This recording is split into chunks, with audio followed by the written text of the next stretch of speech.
In this exercise tutorial, I'm going to be showing you how to do the compass single leg stability drill, and we're going to go north, south, east and west in this drill. So this is a fantastic exercise to start loading the foot, to get back to plyometrics, or alternatively to improve your agility or return back from injury.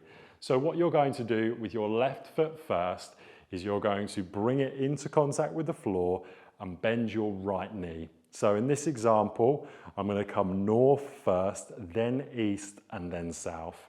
I'm going to jump forwards with my left leg and land on my right leg. On my right leg, I'm then going to absorb the impact of the floor before jumping back to where I am. So let me show you what that looks like. I'm going to jump forward with my left leg, stabilize with my right, and use my right to come back to that central position. I'm now going to do exactly the same to east. So I'm going to bring my foot, only my left foot here, in contact with the floor.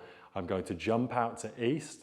So in this example, I'm jumping out, absorb the contact, and then come back. And I'm going to do exactly the same for south. So again, left foot in contact with the floor. I'm going to jump back, land, and then back to where I was. I can then do exactly the same on the left leg, doing north, west, and south. And you would repeat this for your desired amount of sets and repetitions.